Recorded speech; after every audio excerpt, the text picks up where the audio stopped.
the Washington Tattoo Podcast, where we champion education, celebrate community, and unite the very best of humanity. Fueled by world-class military precision and cultural excellence, Washington Tattoo produces unforgettable, immersive experiences, creating an atmosphere for people, organizations, and businesses to connect, network, and build impactful relationships. We invite you to listen to this episode of the Washington Tattoo Podcast, where the world's musical traditions come to life. Thank you so much for joining us.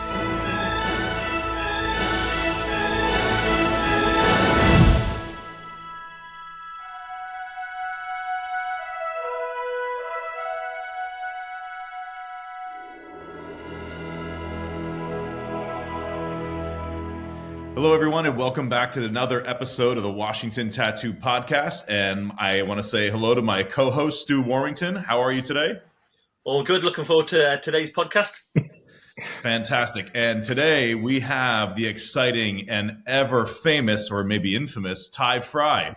And we are super excited to have Ty on. He's an amazing drummer, great human being, and honestly, we're just super excited to have him on today. So Ty, thanks so much for taking the time to chat.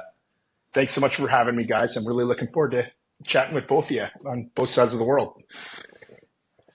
Awesome. So we're going to hop right in because honestly, I know people want to hear more about your story, your background. I mean, all the years of drumming in the pipe band world. And I mean, quite honestly, what I've gotten to learn over the years has been super exciting. And I think our friendship going back to Percussive Art Society and PASIC, sure. There's just so much overlap there that would love to just dive in. And so I know we've got some great questions for you and looking forward to the conversation. Well, hopefully I have my crap together and I don't embarrass myself here. By the way, you didn't have to start at 9 in the morning, guys. Come on. Like we could have done this at 3, but maybe Stu would be in bed by then. I don't know. Anyways, go ahead. Right. Well, let me kick this off. So, sure. The pipe band world, for a lot of people don't know that, there's a competing side of it. Most people just see that, bagpipers at military tattoos, Yep. St. Patrick's Day parades, that type of thing. But the competitive side is quite a big thing. So how did you get involved in that side of it? And who were your inspirations when you got into it or growing up into that world of pipe band? Sure. It's a bit of a loaded question. But for me, I began playing in what we call in Canada a parade band, which means not military, but not competitive. But every small town in Canada, just like Australia, New Zealand, South Africa, we all have a local pipe band. At least growing up, I can just remember every small town around me. And I'm from a town of 6,000 called Kincardine, Ontario. Every town around me pretty much has a British name of some type. And every town, no matter how big or small, 800 people or 10,000, has at least one pipe band. So I grew up being exposed as a young kid to the Kincardine Scottish pipe band. They did not compete, but I was lucky as part of that system. They brought in a competitive drummer named Craig Cahoon or Hoss, and Craig was quite innovative with where a lot of our pipe band bass and tenor drums went later in pipe bands, but I don't need to digress into that right now. Craig began coming out to teach the Kincardine Scottish pipe band. And I was really, really fortunate to have Craig because Craig wasn't just a bass drummer as many people know him. He wasn't just a tenor drummer. He gave me an exposure to everything drumming. Okay. And I mean that, from stick control, to, I'm trying to go back long enough he handed me every VHS tape of the Buddy Rich Memorial concerts. Mm-hmm. But at the same time, he was teaching me to be a pipe band drummer. And I wouldn't say Craig's the best pipe band snare drummer on earth, but that's where it started. He was just teaching me to be a drummer with a focus on pipe band. That's the key word. Drummer with a focus on pipe band. But he was more concerned about me becoming a drummer. So he was the first competitive guy. He was playing he played in countless grade 1 bands. So he was always giving me, as a drummer, a window into that additional sort of area of pipe band drumming and bagpiping, obviously, that I had never had exposure to growing up in this small town of 6,000, 3.5 hours northwest of Toronto.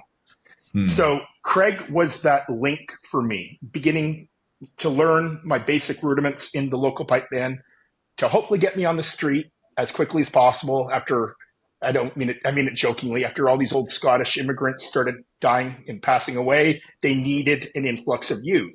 And I was part of that first influx in the 90s. But I was very fortunate to have Craig Cahoon coming in to expose me to not just pipe band or competitive drumming, but every other genre as well at the same time. And, even got to the point where he was showing up, giving me drum kit lessons at my house once a week as a young 9th, 10th grader in high school. And he ended up conducting my jazz band in high school, which is even more weird. I can keep going, but he exposed me to drumming or music and exposed me to everything. And I can expand off that for hours, but really he was the link between where I started as a parade drummer, and I don't mean that in a negative way at all, just where I started in my hometown band to linking me to where I ended up later. But it was through all of that education that got me there, in my opinion. That's amazing. So what was the transition from, obviously you said you were a drummer to a tenor drummer. When did that take place? That's a loaded one, because when I joined my local pipe band in 1990, it would have been the fall of 92. I showed up there and said, I want to be a tenor drummer, because as a kid, I was mesmerized by these guys with their round and rounds and hitting a drum at the same time. I was told when I showed up that I do not want to be a tenor drummer. They need me to be a snare drummer. Nobody wants to be a tenor drummer. And I kind of went, okay, cool. I mean, you're right. As we all know now, drumming's drumming. But I kind of just kept it in the back of my mind thinking I really would like to be a tenor drummer one day. But you know what? I'm just going to learn everything I can here. And then luckily, so that was my first teacher, Jim MacArthur. And I mean, I don't mean, there's no malice with that statement. His father was a tenor drummer. But he was pretty much saying, we need snare drummers. We don't really care at this point in time about whether we have tenor drummers. No matter how much you're mesmerized by it as a kid, you're going to learn to be a drummer first. And I don't think they knew where that would go later. The transition, to answer your question, I played with my local band for 2 years, but Craig started bringing me out to all of the local Highland Games in Ontario. And at that time in Ontario, we were very fortunate because there was such a strong migration of Scots to Southern Ontario in the post-war era. So think about this. We're in the 90s. People came over in the 50s and the 60s and the 70s. Everyone, in my mind, as a kid, everyone over, they were probably only 40, by the way, which I'm 42. But everyone over 60 had a British accent of some type, meaning they were all Scottish or English or Irish or Welsh, whatever. I couldn't tell the difference as a kid. My point is, so where am I going with all this? In conclusion, Craig brought me up to the Highland Games. I was exposed to the solo bass drumming, solo tenor drumming, and solo snare drumming events while I was still a parade drummer. And I was secretly teaching myself bass drumming and tenor drumming on the side, in addition to learning, obviously, the rudiments of pipe band snare drumming and everything else I've told you about. So in 1994, he brought me to the Cambridge Highland Games, which was known at that time as the Canadian Championships. I decided just for fun to go into the bass drum event, and Craig Cahoon, who was the new bass drummer for the 78th Fraser Highlanders, the top grade 1 band in Ontario at the time, we went into a bass drumming event against each other. I think he'll remind you, anyone of this. I ended up second, so I didn't win it, but Craig ended up third. So I realized, okay, maybe I'm not as bad. No, Craig never implied it was bad, but he was also, what do you call it? Tough love. You guys have military backgrounds. You know the deal. Yeah. Always pushing me to strive for more. And I just remember him lifting me up on his shoulders that day and bringing me into the beer tent, which we could do back then, and celebrating with me. I wasn't drinking. I was 13 or 14, just so you guys know. But in conclusion, I swear, I then got exposed to the tenor drumming event. And then the next year, I started taking snare drum lessons from a guy named Doug Stronach, who had recently migrated from Perth, Scotland to Ontario. And he was teaching other drummers in what was called the Milton Optimist Juvenile Pipe Band. So I was going to Doug Stronach for snare drum lessons at that point on Craig Cahoon's recommendation, because he wanted me to be exposed, get just like both of you guys in your fields. He really wanted me to dig in deep on the pipe band snare drumming thing. Doug was very supportive because I had lots of questions about the tenor drumming that occurred in his band, the Vale of Atholl in Scotland. And Doug was great during my lessons because I'd be learning snare drumming or pipe band snare drumming and learning to sight read, learning to, he was having me do, in terms of rudiments and execute, he was having me do things I never thought my hands could do. But at the same time, he was talking to me quite openly about the tenor drum thing in Scotland and where his band went, which greatly influenced me. So I was given an opportunity to learn snare drum, but in that same lesson, I could ask him a ton of tenor drumming related questions. Yeah. And little did he know I was secretly teaching myself tenor drum behind the scenes. And in conclusion, the next year, after winning a few tenor drumming events in Ontario in 95, the 78 Fraser Highlanders invited me in as not a snare drummer, not a bass drummer, but a tenor drummer. So it was my opportunity to play with Craig Cahoon, my inspiration from the beginning, with my neighbor Reagan Jones, who was she killed me at road hockey and baseball and literally everything. But we both grew up drumming together with Craig, and we both came in as tenor drummers with Craig as the bass drummer in the 78 Fraser Highlanders in 95. And I can talk to you later about, that transition if it's of interest to anyone. But I didn't mean to digress. I love it. There for now. I love it. So, here's an interesting thing. You brought up several versions of pipe band drumming, right? So parade groups, competition groups, and it's very much the same thing in American fife and drum. You had parade groups, muster groups, you had competition groups. But I know that there's a grading system in pipe band and pipe band drumming and piping. So did you work your way up through the graded system? Did you go from 5 to 1? Like, what was that like? And did you feel prepared when you got to that pinnacle level? Like, what was that journey like going through the grading system? Yeah, that's a great question because, we've got to sort of separate things because on the snare drumming side of it, growing up in the 90s in Ontario, and really this was more or less across the continent of North America, we had a grading system that went at the time from grade 4, meaning we'll call it entry level, all the way to grade 1, which was what we would now call probably professional level. So in North America, our solos went from grade 4 to 1, and you work your way up within those grades.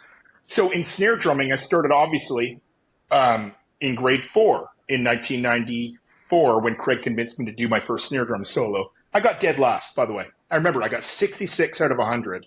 Reagan, the girl, that killed me at not ice hockey, road hockey and baseball and literally everything else, she got a 67. We were dead last, me, and second dead last in that first event in grade 4. Playing standard, what we would call mass band material, because that's all we knew at the time. We were pretty new. In terms of the tenor and bass drum side on the solo side, we only had one level in Ontario and most parts of North America. We had open. That was it. So it was you going into an event, competing against everyone. So I didn't really have a chance to progress through the grades on the bass and tenor side, but I did on the snare drumming side. And yes, I went. Doug Stronach brought me from a grade 4 drummer to a grade 3 drummer very quickly, to then a grade 2 soloist, and then I made it finally to grade 1. I never made the jump to professional because I was so busy on the tenor drumming side. Yeah, zeroing in getting my PhD in tenor drumming, so I couldn't zero in. I had to zero my focus. One little thing, become an expert in one little thing, just like a PhD. So what was that transition like? So that was on the solo side, but on the band side, parade straight into what we would call juvenile which is the equivalent of grade 3. That was a big jump for me. That was a tough jump for me as a snare drummer, playing in a snare line at the grade 3 juvenile level.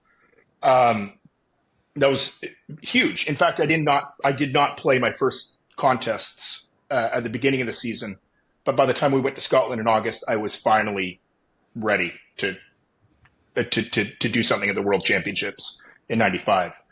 On the tenor drum side, where I then joined the 78th a month later after that trip to Scotland, that was as a tenor drummer, and they weren't prepared for me at all. And I, by the way, this is not, again, no malice against any people, people that were part of that. I'm really interested in this comment. Oh, I mean, I know you well enough, and when you say something like that, now I'm intrigued. There were pipers. So I went from playing parade band to juvenile band as a snare drummer for a season, and then I became a tenor drummer in the 78th.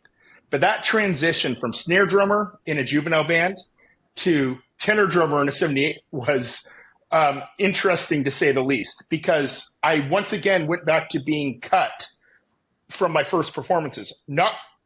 I don't think due to lack of ability, more on the basis of I was distracting pipers with all of this stuff going on at the same time as I was hitting a drum.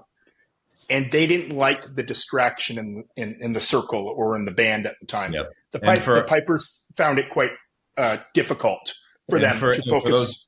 And for those listening and not seeing the YouTube video, we actually have we have pipe band tenor drum mallets being spun here. So there is a visual component if you're checking this out on Spotify. Yeah, there's a visual and an audible component. And the visual you just saw. Don't worry, we do hit the drums sometimes as well. Just, the big accents. We're like a highlighter in the textbook. We don't hit everything, but we hit the important stuff. Love it. Amazing. Yeah. Now, you mentioned about going from a parade band through juvenile through to grade 1. Yeah. So the people who don't know you from the pipe band world, just give us a rundown of some of the titles you've won over the years, and with either just with your grade 1 bands or further down the line. Okay. Yeah. Why don't I just talk about myself for an hour? You're already. No. And in all fairness, I'm old enough now where I can't actually recall exact years, ironically, anymore. But no. When I went into competition with Milton Optimist as a juvenile band, we did great as a drum corps. I just joined a corps and band that had won the juvenile world championship the year prior. So that was a huge step for me. Now, when we went to Scotland that year, we didn't win it. We ended up second to a band called St. Thomas Episcopal from Texas, where I live now, by the way. And actually, that's how I ended up in America, through St. Thomas Episcopal, believe it or not. Useless back of the day. Or not useless. So that was... Yeah, so I never won the Juvenile World Championship. That's pretty much what I'm saying to you. We got second to a bunch of Americans from Texas in Juvenile at the World Championships in 1995. So, okay, let's move forward into the 78th. The year that was the end of 95. So in 1996, we went to the World Championships with our brand new bass section, which was Craig Cahoon, my athletic best friend growing up, Reagan. I keep saying that because she's 2 years older than me, and she was better than me. She was amazing. But the two of us as anchors in the tenor section. And then we had a guy that had grown up, a great guy named Ivan Gagne, playing in there as well. We went to the World Championships in '96, and we ended up winning the World Bass Section or Mid-Section Championship that very year, coming together as a corps for the first time. And I remember when they yelled out my name, I'm sitting there jumping around, everyone's jumping around, hugging me, and I'm going, what, typical ADHD. What did we win? I don't even know, but I'm excited. We must have won something. We won the World Bass Section prize, which existed at the time. And then moving forward, we won 2 additional ones, I think the year 2000 and I think 2003. And then after that transition, I ended up going to Shots and Dykehead in 2004, where obviously playing with Jim Kilpatrick, in my mind, the modern godfather of pipe band drumming. We won. I couldn't even tell you, and I don't even take credit. I just saying you're playing with Jim Kilpatrick in 2004. I remember winning the World Championships as a band in 2005. I remember winning the drumming probably in 2005 as well. And then the rest is a big blur. And I don't mean that arrogantly. There was just so much going on, from European titles as a band or drum corps to Scottish, British, and I can keep going. And that probably transitions to something else later. But joining Jim Kilpatrick in Scotland was the greatest honor of my life. And as a corps and as a bass section, we had won more than I ever imagined. And I just didn't. Love it. I love it. I hope that doesn't sound horrible, but I'm just, I don't know. And I'll have to go through the record book to find out. But yeah. That's amazing. Yeah. Massive honor.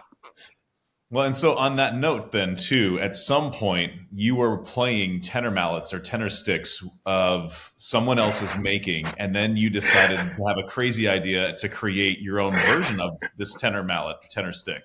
So what did that look like, and what brought you to creating your own TyFry mallet? No capitalist motive, amazingly. Literally, and the more I start talking to guys in other industries, the more I realize it was just people that found, like you're doing in the Washington Tattoo, finding a need and filling the void. And I mean that sincerely. We do. Why don't we have a tattoo in the capital of America? It makes perfect sense, right? And the demand's there to bring all these different cultures and groups together. For me, it was about not cultures and groups necessarily, but bringing different components together that I wasn't able to achieve with anything else as a kid. So I spent my entire childhood just ripping apart tenor beaters or tenor sticks from every corner of the world, right? And realizing why some things worked for me and why some things didn't. But there was no capitalist motive. I was just trying to make a stick for me to use. So I was frustrated because back in the day, and there's no polite way of saying this, guys, don't giggle. The shaft of the stick was always rattan malacca cane. It had for discussion's sake, a bead from the craft store glued onto the end. Mm-hmm. You can already see the problems that would evolve there. The core of the head was a hunk of cork with chamois. I think that's a pretty global term. Chamois leather wrapped around it as some extra padding. But really, you'd have a component here that would fly off, and then you'd have a component here that always eventually, it was a matter if, it was a matter of when, would fly off as well. So really what I started doing in the early days was, and I can talk about the head in a second, but I made the ends so that they could thread on, which had amazingly never been done before. They were always just glued. Yeah. Different materials just glued on different materials, or wood glued on malacca rattan cane, or in some days wood glued onto plastic or a form of acrylic, or we can keep going. So that always flew off eventually. But on the head, same thing. I had the head threaded on, and that was Craig Cahoon's inspiration. He told me that there was really easy ways to thread this stuff. And then long and the short is, by late 90s, I had to find a way to start being able to produce more, because every time I was playing, someone would ask me to make them a set. So easy answer. And again, Craig Cahoon's influence here. It was Craig's idea to do this to the core and the head as one piece, and no one had ever done that. And then that's the patents that were filed. And people say, well, what makes yours different? Well, I was the first to injection mold something, which I can assure you the mold at that stage of my life, I was 18 years old, cost more than the down payment on my first mortgage in my home. Wow. And I mean that. Technology's changed, evolved a little bit, but it's expensive to do. So what I started doing was doing from here to the core and the head as one piece. And that had never been done before. So you never have this flying off and this flying off. So I didn't have to thread every single pair anymore. I could literally just have it come out the way I wanted it. And it still has the bend or the flex that rattan or Malacca had. So I chose materials that would allow me to have that. In terms of the head, I was frustrated because the heads tend to be quite hard, and which is good in some ways because they maintain their shape so much better. Just like you think of your fife and drum bass drums, bass drum beaters, they're actually really similar to that in terms of density. But I wanted to control. I wanted to have a hard core, but I also wanted to have a softer core for more. If you think of it like this, a hard stick has this immediate attack and maybe a shorter sustain. I wanted the option of a more rounded, think of it in a pipe band context, a blended sound. I wanted to be able to round off the attack as well. So if you hit with the hard core, you can have that immediate attack and then less sustain, but you could also hit with the softer section where you have a more rounded attack and a longer sustain potentially, which actually paved the way into other conversations about drum tuning and tone and sustain and tuning the notes on the bagpipes later. But easy answer, they're way softer. Look at that thing. It's like a teddy bear compared to the stuff you guys use in fife and drum. Or some of the stuff, I think of the lead bass drummer, Stu. And I think of Queen Elizabeth's funeral. That bass drummer had the hardest job on earth, keeping everyone in line for that whole unfortunate ceremony. I would not trust these under those circumstances, but I would trust it to be able to keep control of the different sounds. So it started in 8th grade when I started experimenting as a home economics project, which in North America means really a sewing project. And then over the years, it evolved to whatever it is now. It looks very much the same. Things get into fancy colors now from here to here to here, but really the product is the same as it was when I first started injection molding them really around the late 90s. And I've just found ways of altering the balance and weight and quality since then. That's amazing. That's amazing. Improving sound, quality, everything. Yeah. It's amazing. It was obviously quite, edge cutting at the time for somebody to do their own beater and all the rest of it. So, it's incredible how it's evolved. And, it's one of the most, if not the most popular beater out there in the market today, which is great. And it's credit to you that it's still out there and people are still buying it when other people are, trying to copy and want to be who you were. And that's a compliment. But your dad was a tenor drummer, I believe, Stu. I bet you he made his own beater. I could be wrong, but right, he would have done his own gluing and assembly. Yeah, I guess so you could call this the first, and I don't mean that in a negative way, the first sort of mass-produced beater. But I'm still assembling the head on every pair. I obviously don't have to worry about the injection molding. That comes out of a machine, but the rest of it, I still have. I'm doing the final step on every pair. But yeah, I'm still your dad, just not with all the other gluing and cutting and not anymore. Those days are gone, but for now, I still remain involved. I just want to touch on a subject that I find interesting when it comes to performers, and that's how people handle pressure. And obviously competing in solos, there's a lot of pressure on yourself. When you're competing as a core, there's still a lot of pressure, but you're hidden with other people. When you're by yourself, that's you. If something goes wrong, everybody knows that's you. And all three of us have performed at all different levels, from low right the way through to national events. So how did you used to handle the pressure? Like, did you ever suffer from performance anxiety, and what were your coping mechanisms to get you through that?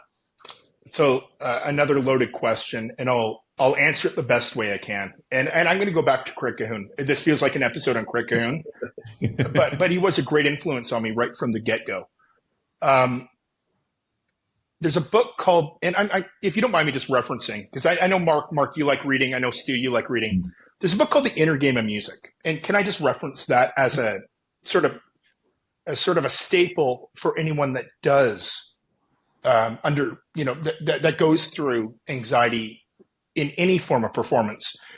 And the goal here was not to necessarily rely on Xanax or beta blockers or insert whatever the pharmaceutical industry wants to sell us.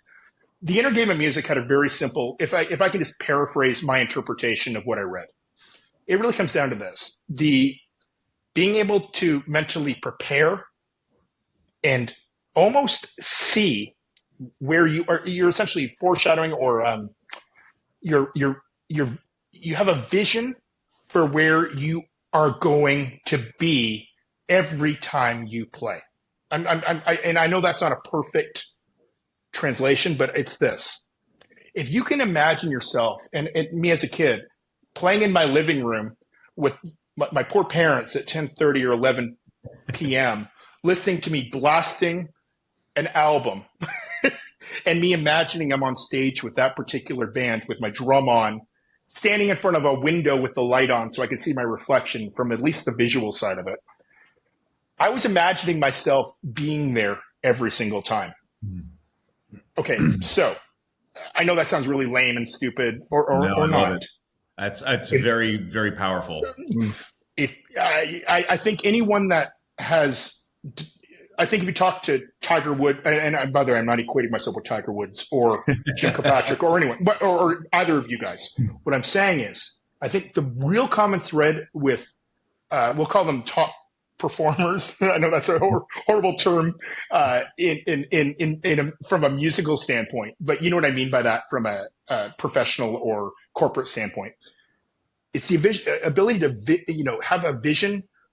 It's almost like when you step into the world championships, it's not a big deal because you've already seen yourself there so many times prior to being there.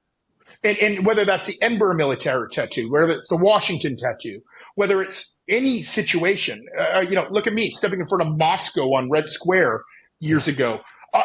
I had no clue, but prior to that event, I was visualizing myself being there so that when I did it, it wasn't new anymore. I already saw it in my head. So I was just doing what I regurgitated in my own mind the entire time. I hope that makes sense. So every single time I was practicing, I was imagining that I was practicing at whatever the objective was, the World Championships. I was always practicing, including with my band, sitting in my little band hall in Toronto where the acoustics were absolutely dire, Lions Club Hall or Knights of Columbus Hall, whatever it was. Every time I played, I was imagining that I was actually there at the World Championships or at the Edinburgh Tattoo or insert whatever environment you want. I love it. I mean, I think that's how you overcome anxiety. Visualize it enough so when you're there, it's not new anymore. You're just going through the ropes. Yeah. So, sorry, Mark. I know Usain Bolt. He used to do that when he's on that start line, getting ready to go, and he's putting his feet in the blocks. That's what he was visualizing, him crossing the finish line before everybody else. It was the same with the England rugby team. They had somebody working with them in 2005 for the World Cup, and that was successful. And it's all about the visualization of you getting to that final point before you've even started the journey itself. So when you're officially there, you can what's called to reference the inner game of music, or Timothy Galway, Barry Green, check it out on Amazon. You can let go at that point, meaning you can trust that you've put the work in at that point to do what you need to do for the next, in the World Championship, context, 5 to 7 minutes. Yeah. It's I read a really good book, and it was called The Good Psychopath's Guide to Success, which just sounds like the weirdest book ever. And it's all about, there's a good psychopath and there's a bad psychopath. You got the ones who go around killing people, but then you've got the brain surgeons who are operating on that high of a level. They're a good psychopath. But one of the quotes in that book, it's something, once I read it, it resonated with me, and it still does to this day. And the quote was, pressure is nothing more than a shadow of great opportunity. And it's such a good thing to think about, because that's all it is. You're putting that pressure on yourself. And if you can take it as an opportunity, it can change your whole mindset of how you go about your performance or your day-to-day lives. And that really changed how I thought about things after reading that quote. You guys have both played, and Mark, at presidential inaugurations, and Stu, I don't know how many times you probably stood in front of Buckingham Palace and or insert whatever environment. But And by the way, let's use me here, going into an interview, having no clue what you're about to ask me. Okay. I was trying to visualize it last night without any idea, but you can use anxiety to drive you, or you can use anxiety to hinder you. And I'm trying to make that as simple as possible. I had anxiety this morning going into this interview. I did. But I tried to sit back and go back to what I visualized last night, having no clue what you're about to ask. And I think if you can apply that principle to everything, and I know that both of you guys are successful business owners. Mark, you're the CEO of the Washington Tattoo. You've stepped into places that you probably never saw yourself 20 years ago.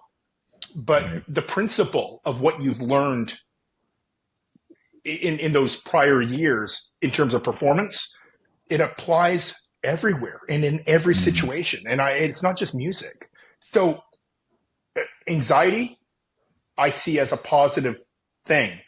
So if you know that you're prepared and you know that you're willing to let go, I'm not worried about every word coming out of my mouth anymore, because I'm just going to be me at this point and prepare the best I can. And whether you guys are annoyed or not, I don't care. I'm just like, this is me. I prepared for this the best I could without knowing what you're going to ask me. And you know what? Here I am. So yeah, anxiety can hinder, or you can use it as an opportunity to thrive. And I, generally speaking, try to use it to my advantage if I can.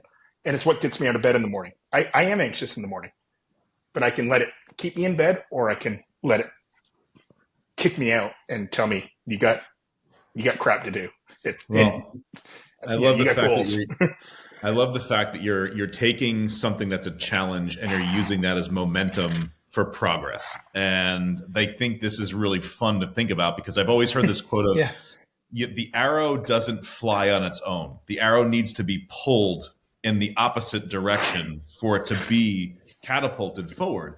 And what I love about what you're saying is these are inspirational words that, can work in the corporate world. They can work in leadership, but also when you're talking about music and getting the next generation in there and the next generation inspired, just like you were when you were a young kid starting to play, you become really a ambassador on behalf of the art form across the globe, teaching not just youth, but teaching clinics and workshops with bands from Australia to China to Scotland, South Africa, the US. I mean, you've been all over the world. So have you, Mark, by the way. So have you, Stu. But anyways, all right, okay. But I mean, so thank you. But I mean, in those moments and in those teaching environments, do you have like favorite stories, favorite places, anything that kind of stands out from your journeys traveling and teaching? Yeah, I wouldn't even know where to start or where to end. And to your benefit, I'll try to zero it in. If you think of me growing up in that small town, 3.5 hours northwest of Toronto, and then I remember the first opportunity to go all the way to and they all know this joke, down to Antarctica in New Zealand or Australia. They all, it's not even a funny joke. They just get the reference.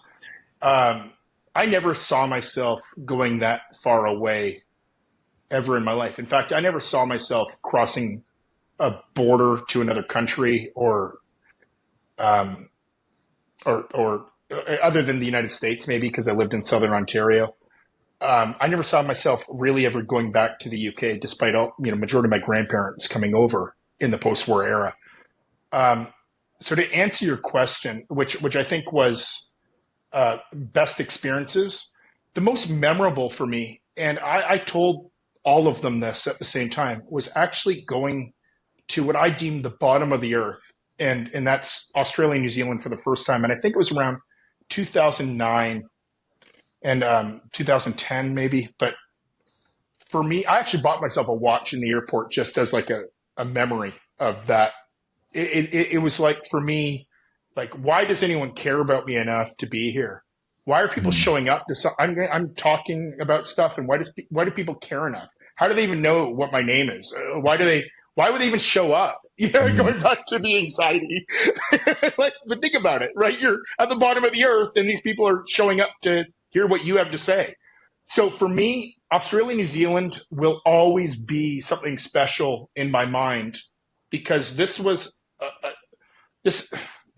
were people that culturally, I genuinely didn't know whether I was in Canada or whether I was at the bottom of the earth. Because other than their dialect, I felt like I was I felt like I was in the same world I grew up in small town Ontario, or when I went into Melbourne, I felt like I was in Toronto. Here's what I love for all of us: the fact that the three of us are sitting on this call together. What is the most memorable thing?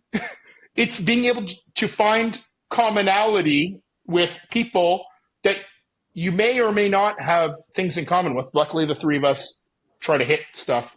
In my case, sometimes you guys a little bit more than I do. I try to look pretty too, but Stu's quite good at that. I've watched him on camera in front of the Queen. I've watched him. He's perfectly, he looks good. You too, Mark. Don't take it personally. It's being able to come together with people that share the same common interest on every single corner of the world. So, Mark, I think the term is share the tradition. Is that, do I have that? Yep. It's that we're all coming together, and despite language, in some cases, despite cultural divides, despite religious divides, despite, I can keep going and going and going. We've all come together through drumming or music one way or another. So for me to be at the bottom of the earth, sharing the exact same thing with people that share the same thing I love and care about it the same way, that for me was the pinnacle of what I would call my career, where I was there at way further away than I ever planned on being, and having something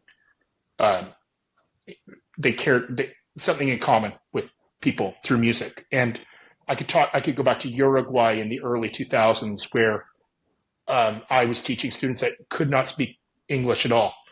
I'm thinking of Fabian Romero, who, by the way, speaks amazing English now. I met him 20 years later. His English is phenomenal. But he and I communicated through twirl and boom.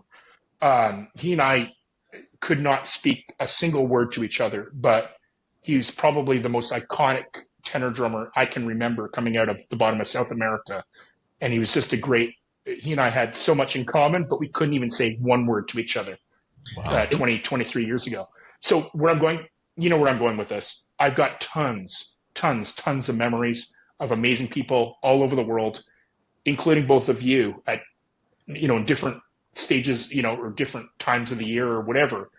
But in conclusion, sharing the tradition together, from right down the street to the bottom of the world, that's what makes this whole thing special for me. And if I died tomorrow, I would be perfectly happy knowing that we've all had these opportunities to be together. And I mean that for everyone, that, and they all know who they are, around the world. I mean, so, that's amazing, because music is the universal language. You don't, like you say, you don't have to be able to understand what that person's saying, but through music you can communicate and get done what you need to get done.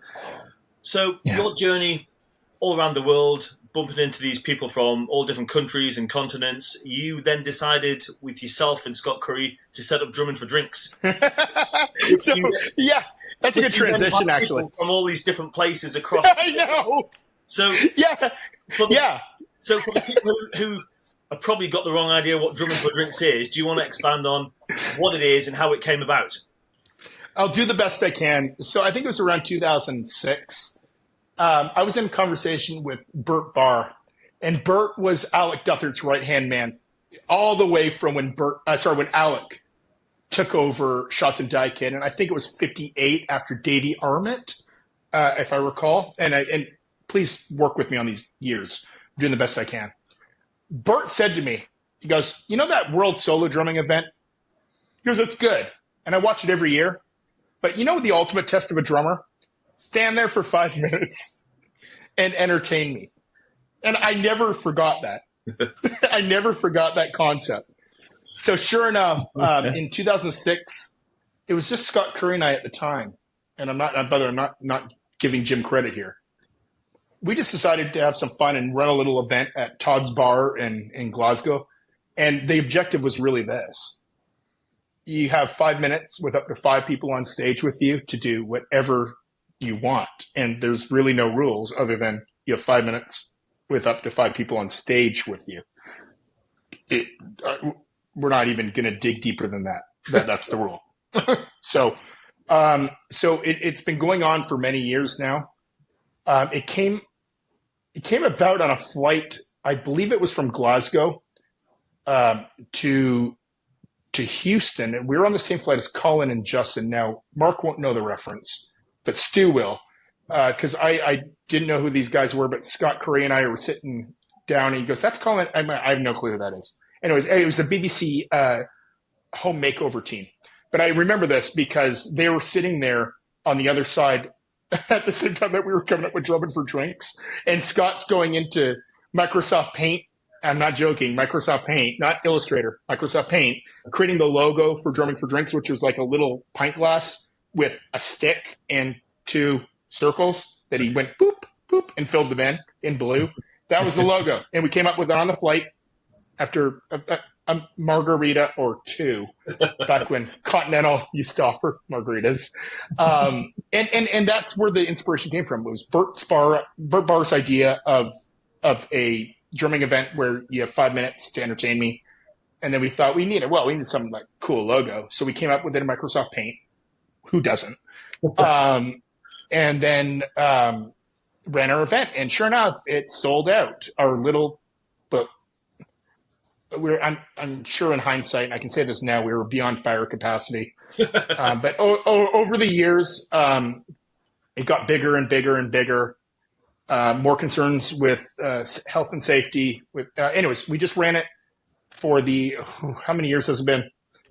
Obviously, COVID screws it up in my head. But let's just say we ran it for the first time at a larger venue finally at BAD, of Art and Design, doing the best I can, in the East End of Glasgow. And we had a sold-out crowd again. 5 minutes, 5 guys on stage. Entertain us, and then the audience decides who they like best. So Eddie Basish from the Holy Land or Israel came in, won the event, and we're going to keep doing it year after year after year because we see a lot of value in this whole freestyle.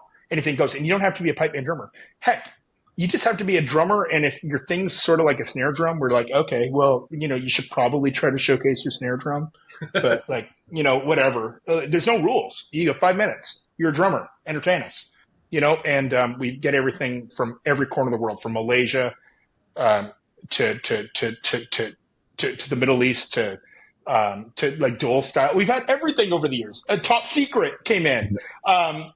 God, we'd love to have some pipe and drum guys in one day. Hint, hint. We've had the Royal Marines over the years. I can keep going. What an honor. And we just have this fun it's a beer tent atmosphere. People just party. People drink or don't. But they're really there for good drumming. And people come in from every corner of the world into Glasgow during Worlds Week to come together to share the tradition of coming together to listen to good drumming. And we don't care if it's pipe band related or not. It just happens to be because it's World Pipe Band Championship Week. But really, it's not. It's just about drumming. And amazing. 5 minutes, five people, and audience decides. Yeah, too much information. No, I love it. So I'm going to wrap us up a little bit here. So we talked about your, some pinnacle moments in your career. I definitely want to hop into a lot more, and I think it'd be great to have you come on again. But I know Stu, had some questions about maybe what's next or something along those lines for, our listeners. Yeah, so obviously, Ty, you're a busy guy, and you're still traveling the world. So what's next in the land of TyFry Limited? Have you any projects coming up you can talk about, or keep everything close to your chest for the time being? No. I don't mind opening up. I've just filed a patent on something that I'm very excited about. It'll be a nice sort of additional innovation to this, and probably other things in the future. But it'll provide a lot more from a visual side of things. A lot of excitement and additional flair. I'm really looking forward to that. Hopefully before the end of the year. But just a few things I've got to sort out first. But in terms of events, obviously PASIC in November. I'd love to see both of you guys there if it works out. I'm looking forward to seeing Henderson Imports, which is one of mine, and I know as for the British Drum Company, one of their prime distributors here in North America. I think Stu and I are going to visit them in November as well. And and I couldn't even count. Seattle Winter School is going on for a week in early February. Massive, just a big deal where these guys all come in from every corner of the world for a workshop and a show at Benaroya Hall downtown Seattle. I can keep going, but that's the immediate future. There's a lot going on. Nice. So thank you for asking, but I don't even know where to start. But yes, just like both of you, you're working hard and just waiting on it all. Getting it done one step at a time. I'm trying not to be too anxious. Yeah. Well, no, I love this. I love the discussion with the visualization piece, because that is just something, placing yourself there that can happen. That can bridge all different professions, ability levels. That's something that, even the most unseasoned or seasoned professional can always either start or revisit, throughout their career. So I'll be going back to read The Inner Game of Music by Timothy Galway and Barry Green literally today. It might be an audiobook if I'm busy, but I can do it. I love it. So if people want to find out more about you, Ty, and they want to find you and connect with you, what's the best way people can find out more information about you and TyFry? Yeah, the easy ways, and hopefully the new site's up shortly, but it's www.tyfry.com, and all the contact information is there. People are free to reach out anytime. And especially if it's related to the Washington tattoo or interest, I'm happy to tell you what a great event it's about to be. When it finally happens, right, Mark? You guys have been working hard. Anyways, people can reach out to me anytime through tyfry.com. Very cool. So if anyone wants to find out any more information about the upcoming events, the podcast, the Rudiments to Recovery, Rudiments to Opportunity, and the Washington Tattoo, we are growing very quickly. So find us on our social media channels, Twitter, Facebook, Instagram, LinkedIn, all the good stuff. And then our website has a new revision there where we have a great events calendar and also lots of fun pictures from past events. So please check us out, www.thewashingtontattoo.com. And Ty, I just want to say thank you so much for spending the afternoon with us. Afternoon for Stu, the morning for us here. And we didn't ask you what was in the cup, so we'll leave that for the imagination of our listeners. Only the finest coffees at 10:30 a.m. Thanks a lot for coming across, Ty. It's been great. And, if any of the listeners have enjoyed this, don't forget to like, subscribe, and follow us on all our social media channels and find out what back catalogue we've got going there. There's loads there, so catch up on what you've missed already. Yeah. Thanks a lot, guys. Thank you for having me. It's been an honor. Share the tradition. Here we go. Thank you. Thanks, everyone. Have a great day. All right. Cheers, guys. All right. Bye. Bye. Hey everyone, this is Mark Riley again. We want to share a great opportunity with you to get your business name out to our listeners. We are looking for individual episode and yearly sponsors for the Washington Tattoo Podcast. So if you love music, history, and want to support military veterans, please take this step with us and consider being a sponsor. For information on that, please email marketing@thewashingtontattoo.com.